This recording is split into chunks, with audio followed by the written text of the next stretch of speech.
Hey guys, welcome back to Messy Jessie. I wanted to talk today about consequences to every action, good or not good. There is a consequence. Whether or not we approve or we like, there's still a consequence. Good consequences are like you're kind and helpful at school. Your teacher gives you extra recess. That's a little elementary, but okay, so another good consequence is you do well and you're a good employee at work, and then you get employee of the month. Awesome. Well, there are also not good consequences. I guess we could use that dreaded word. There are bad consequences. So just because you don't know what you're doing is wrong, or just because you don't know that you're hurting someone, or just because you don't intend to hurt someone, doesn't mean you won't reap the consequences of hurting them. Or just because you don't know that you are sinning doesn't mean that you're not sinning. So is reaping what we sow a biblical characteristic? Is that a biblical principle? Absolutely, yes, it is. Is it a bad thing? No. I mean, maybe the consequences of good consequences and bad consequences are drastic and painful at times, but a consequence is pretty much the momentum. It's the fire underneath that person that is getting them to correct the situation, whether it's a correction of the heart or an outward correction. So reaping what we sow is important for our growth in the Lord. He doesn't do this. He doesn't tell us that we're going to reap what we sow because he's this mean, horrible God. He isn't. He loves you more than anything in the whole world. And he wants you to know that what you reap, you will sow.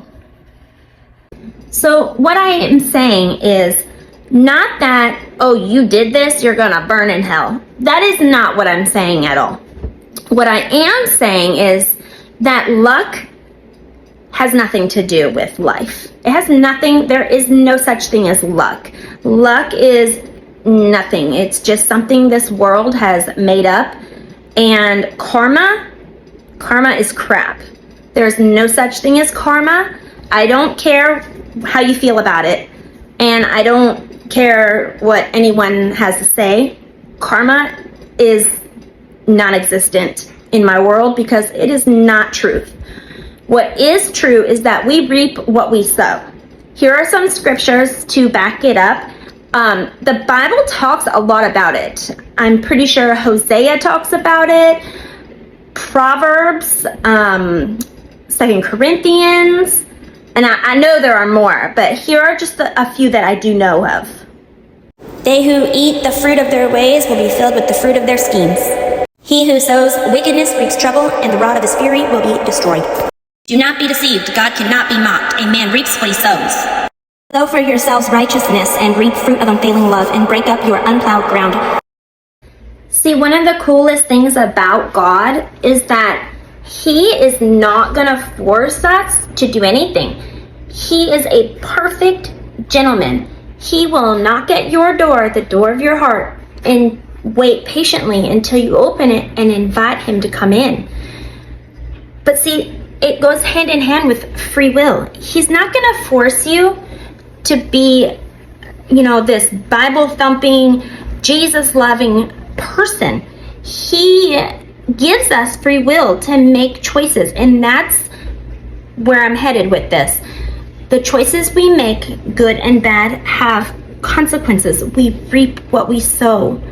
So I just wanted to encourage you that that, you are so loved and you are so cherished and wanted. So pour into yourself and make the decisions that matter most, that will reap you a good harvest, that will take you the furthest and the deepest with Jesus. Be who you want other people to be in your life. Be that person to those people around you. When you go through life and you go through trial, the consequences will come. Why not make decisions that are going to give us the good consequences? I know it's easier said than done, but I believe you can do it. If I can do it, you can do it. And trust me, I have ran my head into the wall time and time again, but I'm tired of that. So with you, I vow to continually seek Jesus day by day and make those choices that will reap us a good consequence. I'm not saying that you and I are now going to be perfect. It doesn't work like that. We're human.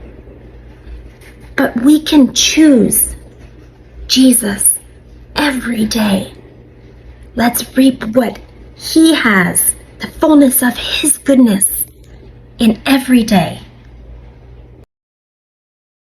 So I love you. Have a wonderful day, and I will see you next Wednesday.